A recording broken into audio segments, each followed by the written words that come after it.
पहली अपडेट इस बुलेटिन में यही है कि कई दिनों तक चले छात्र आंदोलन के बाद अब जंतर मंतर पर लगातार प्रदर्शन जो देखने को मिल रहा था वो बंद हो चुका है। अब जो बंद मेट्रो स्टेशन हैं वो खुल चुके हैं। सुरक्षा के जो हैं वो कड़े इंतजाम जो हैं वो पिछले कुछ दिनों में हमने देखने को मिले, लेकिन अब जो है इसी के साथ केंद्रीय शिक्षा मंत्री धर्मेंद्र प्रधान का इस्तीफा भी देखने को मिला। उसके बाद अब फिलहाल जो बंद मेट्रो स्टेशन थे वो अब सभी खोल दिए गए। करीब 36 दिनों तक राजधानी में दिल्ली में छात्र आंदोलन देखने को मिला था। उसके बाद एहतियातन के तौर पर जो मेट्रो है वो बंद कर दी गई थी कई जगह पर मेट्रो स्टेशन में, राजीव चौक के आसपास, लेकिन अब जो है वो खोल दिए गए। अब देख लीजिए जेएमआरसी की तरफ से फैसले लिए गए, क्योंकि पिछले 4 दिनों से हमें देखने को मिल रहा था बसंत कि पहले 16 मेट्रो स्टेशन ऐसे थे जिन्हें बंद किया गया, जिसके बाद कल की अगर बात करें 18 मेट्रो स्टेशन ऐसे थे जिन्हें बंद कर दिया गया था। अब जब इस्तीफा दे चुके हैं शिक्षा मंत्री और हम बात करें कि सीजेपी की तरफ से ऐलान किया गया है कि अब जो है प्रदर्शन जो है वो खत्म किया गया है, क्योंकि 3 प्रमुख मांगे सीजेपी की तरफ से उठाई जा रही थी और तीनों प्रमुख मांगे जो है वो मान ली गई। अब इसी के बाद सीजेपी की तरफ से फैसला लिया गया और छात्र जो सड़कों पर थे अब छात्र भी जा चुके हैं। और साथ ही साथ बात करें इलाके की जंतर मंतर की, तो वहां पर भी साफ सफाई का जो काम है अब वो किया जा रहा है। देखिए दिल्ली मेट्रो हर दिन लाखों यात्रियों की जीवन रेखा है और स्टेशन बंद होने से दफ्तर जाने वाले जो छात्र हैं, व्यापारी हैं, रोजाना सफर करने वाले जो लोग हैं उन्हें काफी ज्यादा परेशानी हो रही थी। अब लेकिन जब सीजेपी का प्रदर्शन खत्म हो गया है तो स्थिति जो है अब वो सामान्य है। जंतर मंतर के आसपास प्रतिबंध लगे थे।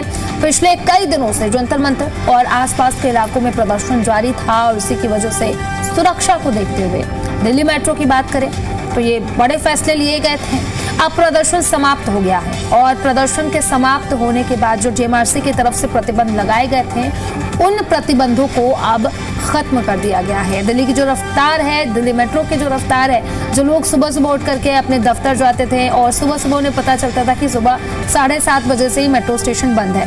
अब ऐसे में लोगों को काफी ज्यादा परेशानी हो रही थी, क्योंकि अगर बात करें सीपी के आसपास के इलाके की, जो सेंट्रल दिल्ली का पूरा इलाका है, वहां पर अगर सीपी के अंदर की बात करें तो 3 किलोमीटर का एरिया ऐसा था, दायरा ऐसा था जहाँ पर जामस लगाए गए थे। और साथ ही साथ अगर बात करें मेट्रो की, तो जब लोग मेट्रो से सुबह निकलते थे तो काफ़ी ज़्यादा परेशानी होती थी, क्योंकि उन्हें कैब नहीं मिलता था और साथ ही साथ पब्लिक ट्रांसपोर्ट यानी कि जाम इतना ज़्यादा था, काफ़ी परेशानी हो रही थी। और इसी को देखते हुए बसंत लगातार ऐसे फैसले लिए जा रहे थे। अब ऐसे में लेकिन अब जो है वो स्थिति सामान्य होने की तरफ बढ़ रही है। लोग आसानी से अपने दफ्तर, कॉलेज, बाजार, दूसरे ज़रूरी कामों के लिए सफ़र अब आराम से मेट्रो से कर सकेंगे। जो मेट्रो स्टेशन अभी बंद थे उन्हें फिलहाल खोल दिया गया है। ये ताज़ा अपडेट आपको बता रहे हैं। प्रशासन नज़र ज़रूर रखेगा। हालांकि आंदोलन खत्म हो चुका है, लेकिन प्रशासन सुरक्षा एजेंसियां पूरे हालात पर लगातार नज़र बनाए हुए हैं। मॉनिटर लगातार अभी कंडीशन को किया जा रहा है। सुरक्षा व्यवस्था और तमाम सिक्योरिटी पैरामीटर्स को अच्छे तरीके से फॉलो भी किया जा रहा है। कुल मिलाकर 36 दिन बाद जब आंदोलन खत्म हुआ तो दिल्ली वासियों ने अब एक राहत की सांस ली कि चलिए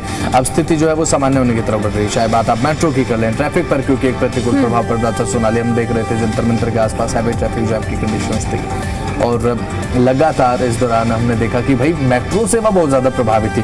अब इंटरचेंज की सुविधा भले आपके पास है, लेकिन अगर आपको वहीं से मेट्रो अगर लेनी हो तो आप एंटर ही नहीं कर पाएंगे, तो ये बहुत बड़ी दिक्कत हो जाती है। अब ऐसे में ये तमाम दिक्कतों का एक समाधान अब ये हुआ कि अब केंद्र सरकार ने मांगों को मान लिया है और आप अब तक ये बात आपको अच्छे तरीके से पता चल चुकी होगी कि भाई अब जो धर्मेंद्र प्रधान है वो रिजाइन कर चुके हैं और अब जो है वो स्थिति सामान्य होने की तरफ बढ़ रही है। प्रोटेस्ट को अब विड्रॉल कर लिया गया है सीजेपी की तरफ से। अब ऐसे में जो आने वाले दिनों में अभी आपको कोई दिक्कत परेशानी होगी नहीं, चाहे आप बात ट्रैफिक जैम को लेकर कर ले जो प्रोटेस्ट की वजह से हो रहा था खासकर, क्योंकि दिल्ली में ट्रैफिक जाम तो वैसे ही ऑलरेडी एक कंडीशन रहती है, वो तो आपको देखने को मिलेगा ही। लेकिन जो आंदोलन की वजह से, प्रोटेस्ट की वजह से जो इलाके प्रभावित हो रहे थे, जिन इलाकों का ट्रैफिक प्रभावित था, वो अब नहीं होगा।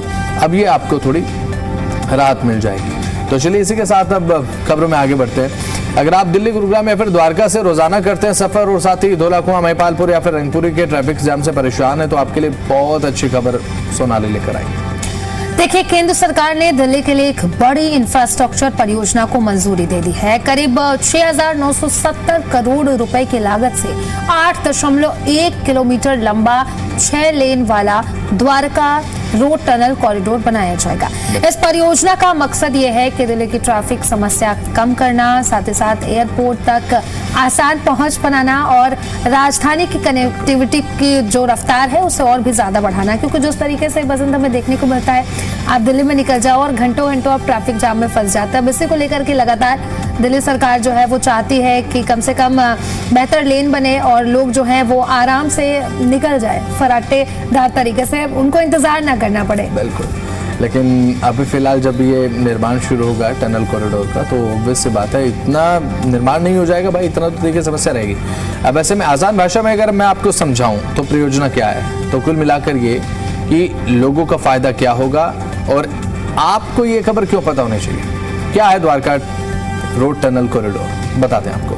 आर्थिक मामलों की मंत्रिमंडलीय समिति की मंजूरी के बाद अब राष्ट्रीय राजमार्ग प्राधिकरण यानी कि जिसे आप NHAI कहते हैं, नाम तो आपने सुना होगा, इस परियोजना को मंजूर करने के बाद अब NHAI को काम सौंपा गया, निर्माण करेगा NHAI। ये कॉरिडोर द्वारका एक्सप्रेसवे को वसंत कुंज के नेल्सन मंडेला मार्ग से जोड़ने का काम करेगा। कुल लंबाई होगी 8.1 किलोमीटर और इसके अलावा इसमें 6 लेन की आधुनिक सड़क बनाई जाएगी। और आज के समय में 6 लेन का मतलब ही है कि विदाउट जाम आप ट्रैवल कर सकते हैं, क्योंकि 2 लेन का मतलब 4 लेन का अगर हाईवे हो 2 साइड तो उसमें जाम की कंडीशन बहुत ज्यादा हो जाती है।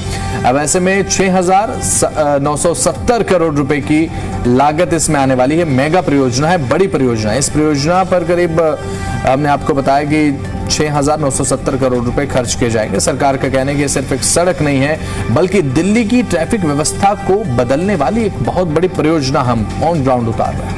बिल्कुल बसंत, और इसमें सबसे खास बात यह है कि इसमें 3.14 किलोमीटर लंबी सुरंग होगी। देखिए, इस परियोजना की सबसे बड़ी बात, जैसे कि मैंने अभी जिक्र किया, 3.14 किलोमीटर लंबा जो है ट्यून ट्यूब टनल इसमें बनाया जाएगा। ये सुरंग जो है वो सर्दन रिज के नीचे से होकर के गुजरेगी और इस तकनीक की वजह से ऊपर का पर्यावरण सुरक्षित रहेगा और वाहनों की आवाजाही बिना किसी रुकावट के जारी रहेगी। अब किन इलाकों को फायदा मिलने वाला है उस पर भी हम बात कर लेते हैं। देखिए, कॉरिडोर बनने के बाद दिल्ली और गुरुग्राम के बीच सफर पहले से ज्यादा आसान होगा। सबसे ज्यादा फायदा मिलेगा द्वारका, गुरुग्राम, वसंत कुंज, दक्षिण पश्चिम दिल्ली और IGI एयरपोर्ट जाने वाले यात्रियों को। थैंक गॉड सोनाली, क्योंकि भाई इसी रूट के यात्रियों को सबसे ज्यादा परेशानी होती है। आप अपनी गाड़ी से निकल जाइए और गुरुग्राम आपको जाना हो, शाम को 5 बजे का समय हो और वीकडेज हो, इससे ज्यादा डेडली सिचुएशन नहीं हो सकती है अगर आपको अपनी गाड़ी से गुरुग्राम जाना है। अगर आपको ट्रैफिक नहीं मिलता है तो आप ये सोच के चलिए कि वो 100 में से 1 दिन वो उसी समय है जिस दिन आप बिना जाम के जा रहे हैं, जिस दिन आप ये कहते हैं कि लक आप पर मेहरबान है, किस्मत मेहरबान है। लेकिन वरना आप जब आप दिल्ली से गुरुग्राम की तरफ जाते हैं, नोएडा से गुरुग्राम जाते हैं, गुरुग्राम से नोएडा फिर दिल्ली आते हैं, तो ट्रैफिक जैम की कंडीशन बहुत ज़्यादा होती है। बीच में 40 से 45 मिनट आपको स्पेयर निकाल कर रखने पड़ते हैं ट्रैफिक जाम के लिए। कंडीशन ये होती है, लोग यूज्ड टू इस चीज़ के। अब ट्रैफिक जाम से लेकिन इसके बाद थोड़ी राहत मिल जाएगी, जो मेगा प्रोजेक्ट अगर ये ग्राउंड पर उतर जाता है, जब उसके बाद एक राहत देखने को मिलेगी। दिल्ली के जिन इलाकों में रोज लंबा जाम लगता है उनमें शामिल है धोला कुआं है, महिपालपुर आपका है, इसके अलावा रनपुरी की बात कर ले सोनाली। लेकिन सरकार ये दावा ठोक रही है कि इस नए टनल कॉरिडोर के बनने के बाद अब इन इलाकों पर ट्रैफिक का दबाव काफी कम हो जाएगा, यानी कि कम समय, कम जाम और ज्यादा आरामदायक सफर। बिल्कुल, अब एयरपोर्ट पहुंचना भी आसान हो जाएगा, क्योंकि अगर आप एयरपोर्ट निकलते हैं और पीक आवर्स पर एयरपोर्ट के लिए निकलते हैं तो आप जाम में फंस जाते हैं। यानी कि आपको अगर आप नोएडा से बसंत निकलते हैं तो आपको कम से कम 1.5 घंटे का 2 घंटे का आराम से समय लेकर के निकलना पड़ेगा, अगर पीक आवर्स पर अगर आप निकलते हैं। तो इस परियोजना के बनने के बाद ये जाम भी खत्म हो जाएगा, यानी कि लोग आसानी से एयरपोर्ट तक भी पहुंच जाएंगे। द्वारका, गुरुग्राम और दक्षिण पश्चिम दिल्ली से IGI एयरपोर्ट पहुंचने का जो समय है वो कम लगने की उम्मीद है। अब दिल्ली के प्रमुख पर्यटन स्थलों पर भी बेहतर कनेक्टिविटी होगी। इस कॉरिडोर का फायदा केवल एयरपोर्ट तक सीमित नहीं है, बल्कि इसके जरिए दिल्ली के कई प्रमुख स्थानों तक पहुंचना भी आसान हो जाएगा। जैसे कि कुतुब मीनार की बात करें, इंडिया गेट की बात करें, भारत मंडपम की बात करें, एयरपोर्ट की तो हम बात ही कर रहे हैं। तो साथ ही साथ इन स्थलों पर आप पहुंचना चाहते हैं तो आप आसानी से पहुंच सकते हैं, क्योंकि जिस तरीके से देखने को मिलता है देश के अलग अलग राज्यों से लोग दिल्ली आते हैं और इन जगहों पर जाना चाहते हैं। अब ऐसे में वो आएंगे तो शायद ट्रैफिक उन्हें ना देखने को मिले। बिल्कुल, नहीं सोनाली, मुझे लगता है कि ट्रैफिक तो देखने को मिलेगा लेकिन थोड़ा कम देखने को मिलेगा, है ना। और तो चलिए इसके साथ खबरों में आगे बढ़ते हैं। एक महत्वपूर्ण अपडेट आपके लिए है कि भाई सोनाली, आपने सुना होगा हर साल दावे तो किए जाते हैं भाई मानसून से पहले ड्रेनेज व्यवस्था बेहतर हो गई है, ड्रेनेज व्यवस्था बहुत अच्छी हो गई है, लेकिन जब बारिश आती है ना तो दिल्ली वालों के सामने वाटर लॉगिंग एक वाटर स्पोर्ट्स के रूप में देखने को मिलती है भाई।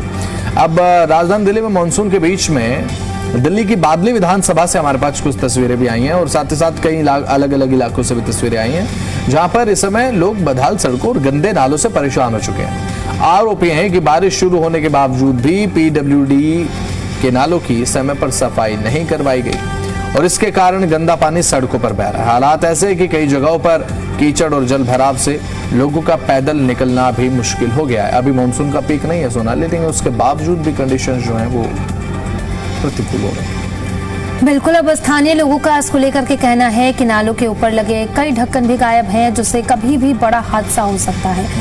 लोगों ने क्षेत्र के विधायक दीपक चौधरी और संबंधित विभाग पर लापरवाही का आरोप लगाते हुए कहा है कि बार बार शिकायत के बावजूद समस्या का समाधान नहीं किया जाता है।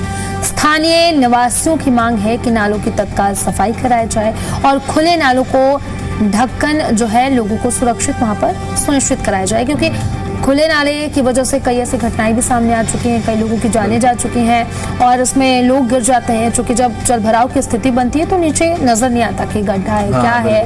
अब ऐसे में लोग इसमें गिर जाते हैं, काफी परेशानी होती है, काफी लोगों को चोटें भी आती हैं। अब इसी को लेकर के बसंत ये फैसले सरकार की तरफ से अब लोग चाहते हैं। आपके साथ कभी ऐसा हुआ है कि आप स्कूटी से जा रहे हैं और गड्ढा और पानी में डिफरेंस करना और एकदम आपको सरप्राइज पैकेज मिल गया? नहीं, मेरे साथ तो कभी ऐसा नहीं हुआ, लेकिन ऐसा न्यूज़ में खबरों में तो पढ़ती रहती हूँ, सामने से कभी नहीं देखा। मुझे लगता है आपने काफी एक्सपीरियंस किया है। नहीं, मैंने देखा है ये, मैंने एक्सपीरियंस नहीं किया, मैंने देखा है ये सामने से कि भाई पानी भरा हुआ है सड़क पर और गड्ढा है, लेकिन बाइक वालों के लिए, गाड़ी वालों के लिए अंदाजा लगाना मुश्किल हो जाता है कि भाई इस पानी में सड़क कहाँ है, गड्ढा कहाँ है। और वो गड्ढा अगर किसी सीवरेज का मेन होल है तो आप मान कर चलिए कि उस समय आपका एक्सीडेंट पक्का है, क्योंकि वो बहुत बड़ा होता है, मेन होल होता है। अब ऐसे में उस समय आपको बस भगवान ही बचाए, उस समय तो ये कंडीशन हो जाती है, क्योंकि बाइक का जो पूरा टायर है वो चला जाता है, गाड़ी का पूरा जो टायर है उसमें वो चला जाता है। अब ऐसे में ये चीज बहुत ज्यादा दिक्कत भरी होती है, क्योंकि जल भराव अगर ना हो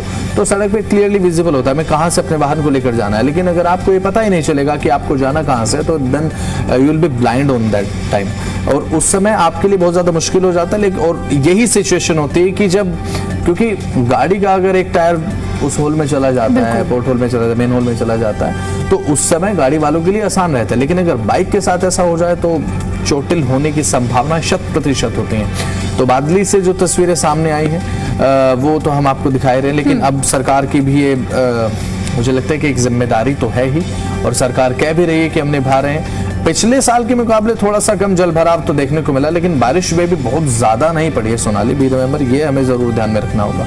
तो चलिए इसी के साथ अब खबरों में आगे बढ़ते हैं, बात करते हैं अगली खबर की। तो अगर आपका ये सपना है कि दिल्ली में आपका अपना घर हो, और मुझे लगता है कि अगर आपका फ्यूचर आने वाले समय में जॉब आपको दिल्ली में करनी है तो आपका सपना होगा ही कि अपना घर आपका दिल्ली में हो, लेकिन बढ़ती कीमतों की वजह से सपना थोड़ा सा दूर आपको लगता है।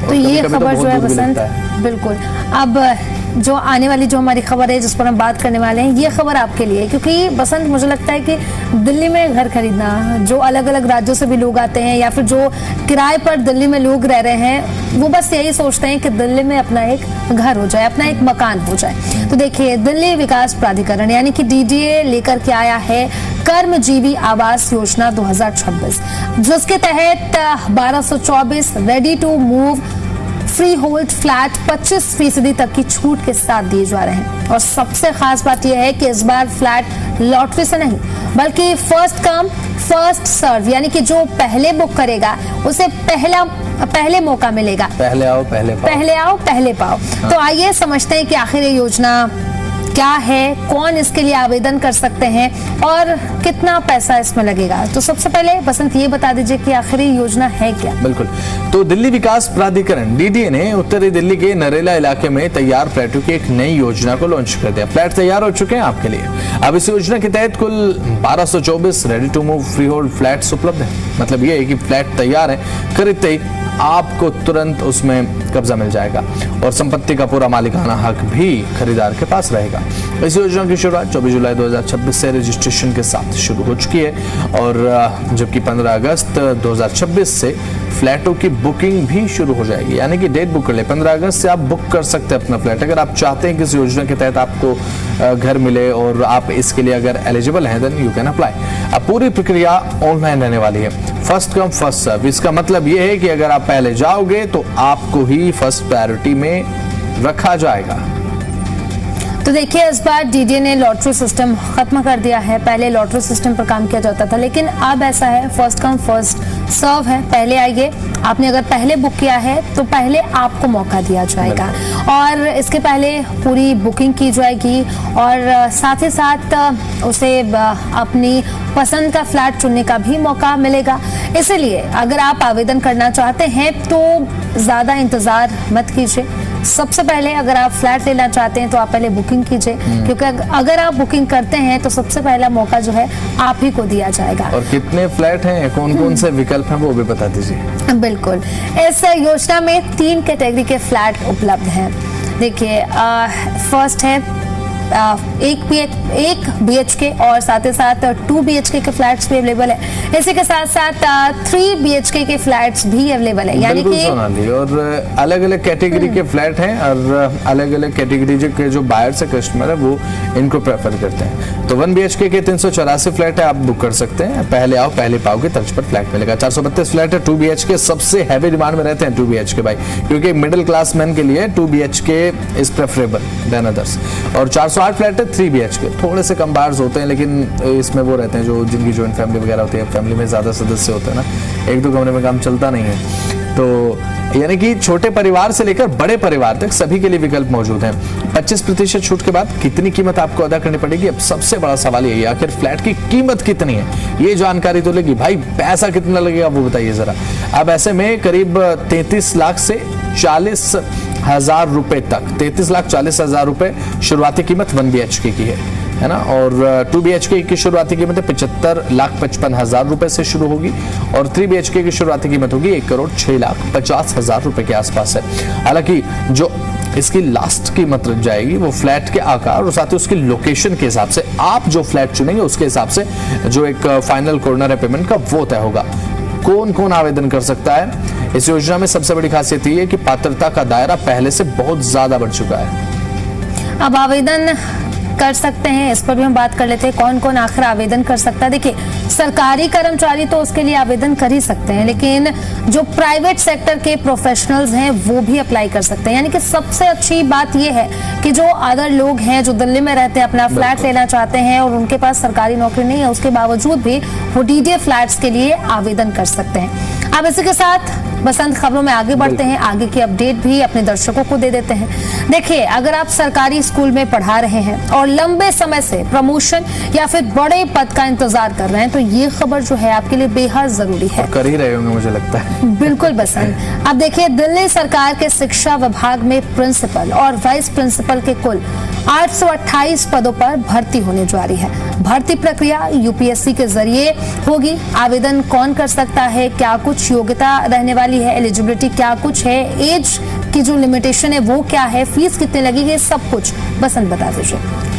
तो चलिए पूरी खबर आसान भाषा में समझते हैं एक बार फिर से। भर्ती का ऐलान कर दिया गया है। दिल्ली सरकार के शिक्षा विभाग यानी कि एनसीटी दिल्ली में प्रिंसिपल और वाइस प्रिंसिपल, जैसा कि मेरी सहयोगी सोनाली ने अभी बताया कि भाई यूपीएससी के माध्यम से शॉर्ट नोटिस जारी कर दिया गया है। अब ऐसे में 828 पद हैं, नियुक्तियां इन पर की जाएगी। अगर आप एलिजिबल हैं तो इनमें से एक पद हो सकता है आपका। तो उन सरकारी शिक्षकों के लिए बहुत बड़ा अवसर है जो अपने आप को या तो प्रिंसिपल से कम समझते नहीं है या फिर प्रिंसिपल के बाद अगर अपने आप को देखते हैं तो वाइस प्रिंसिपल, इससे नीचे खुद को समझते नहीं, भले अभी होना है ना, एक वो चीज होती है। कितने पद किसके लिए? इस भर्ती में कुल पद 828 है।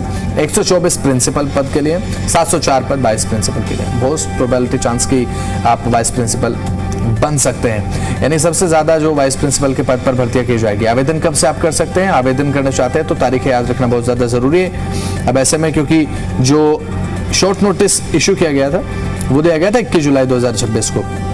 अब ऐसे में आवेदन जो है वो 25 जुलाई 2026 से शुरू हो चुके हैं। 14 अगस्त 2026 रात 11:59 पर रात 12 बजे तक आपके पास समय है कि आप आवेदन कर सकते हैं। तो आवेदन जो है वो शुरू हो चुके हैं, ज्यादा समय नहीं बीता, 24 घंटे भी अभी पूरे हुए नहीं है। तो आप जो है वो आवेदन जरूर करें अगर आप सोचते हैं कि आप बन सकते हैं। अभी विस्तृत नोटिफिकेशन जारी होना बाकी है, जैसे ही जारी होता है सबसे पहले सोनाली आप तक एक खबर पहुंचाएंगी आपकी योग्यता क्या है और क्या क्या क्वालिफिकेशन चाहिए, देन विल टेल यू।